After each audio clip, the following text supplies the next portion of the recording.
Clip number 824۔ اس clip میں قرآن پاک کی سورہ طٰہٰ کی آیت نمبر 83 سے 85 تک کی تلاوت، ترجمہ اور تفسیر قرآن صراط الجنان آپ سماعت فرمائیں گے۔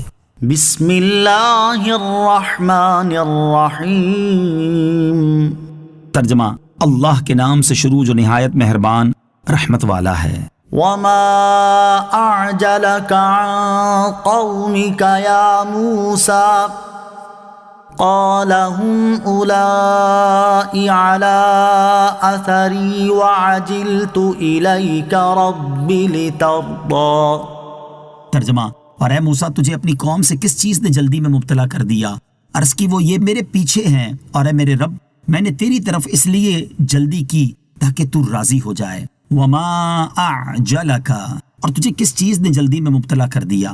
اس آیت اور اس کے بعد والی آیت کا خلاصہ یہ ہے کہ حضرت موسیٰ علیہ السلام جب اپنی قوم میں سے 70 آدمیوں کو منتخب کر کے توریت شریف لینے کوہ طور پر تشریف لے گئے، پھر اللہ تعالیٰ سے کلام کے شوق میں ان آدمیوں سے آگے بڑھ گئے اور انہیں پیچھے چھوڑتے ہوئے فرمایا کہ میرے پیچھے پیچھے چلے آؤ۔ تو اس پر اللہ تعالیٰ نے ارشاد فرمایا کہ اے موسیٰ علیہ السلام، تجھے اپنی قوم سے کس چیز نے جلدی میں مبتلا کر دیا؟ حضرت موسیٰ علیہ السلام نے عرض کی وہ یہ میرے پیچھے ہیں، اور اے میرے رب عز و جل، میں نے تیری طرف اس لیے جلدی کی تاکہ تیرے حکم کو پورا کرنے میں میری جلدی دیکھ کر تیری رضا اور زیادہ ہو۔ کلیم اور حبیب کی رضا میں فرق۔ یہاں ایک نکتہ قابل ذکر ہے کہ اللہ تعالیٰ نے یہاں حضرت موسیٰ علیہ السلام کے بارے میں بتایا کہ انہوں نے خدا کی رضا چاہی، اور اپنے حبیب علیہ السلام کے لیے اور مقامات پر بتایا خدا نے ان کی رضا چاہی۔ چنانچہ اللہ تعالیٰ ارشاد فرماتا ہے فَلَنُوَلِّيَنَّكَ قِبْلَةً تَرْضَاهَا۔ ترجمہ: تو ضرور ہم تمہیں اس قبلے کی طرف پھیر دیں گے جس میں تمہاری خوشی ہے۔ اور ارشاد فرماتا ہے وَلَسَوْفَ يُعْطِيكَ رَبُّكَ فَتَرْضَىٰ۔ ترجمہ: اور بے شک قریب ہے کہ تمہارا رب تمہیں اتنا دے گا کہ تم راضی ہو جاؤ گے۔ اس سے معلوم ہوا کہ حضرت موسیٰ علیہ السلام اللہ تعالیٰ کی رضا حاصل کرنے اور اس میں اضافہ کرنے کے لیے کوشاں ہیں، جبکہ اللہ تعالیٰ اپنے حبیب علیہ السلام کی رضا چاہ رہا ہے۔ اعلیٰ حضرت امام احمد رضا خان رحمۃ اللہ تعالی علیہ کیا خوب فرماتے ہیں، خدا کی رضا چاہتے ہیں دو عالم، خدا چاہتا ہے رضائے محمد۔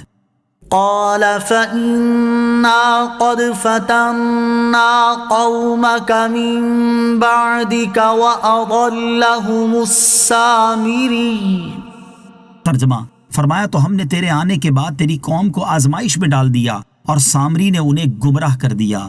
قال، فرمایا اللہ تعالیٰ نے حضرت موسیٰ علیہ السلام کو خبر دیتے ہوئے ارشاد فرمایا کہ اے موسیٰ علیہ السلام، ہم نے تیرے پہاڑ کی طرف آنے کے بعد تیری قوم جنہیں آپ نے حضرت ہارون علیہ السلام کے ساتھ چھوڑا ہے کو آزمائش میں ڈال دیا، اور سامری نے انہیں بچڑا پوجنے کی دعوت دے کر گمراہ کر دیا ہے۔ سبب کی طرف نسبت کرنا جائز ہے۔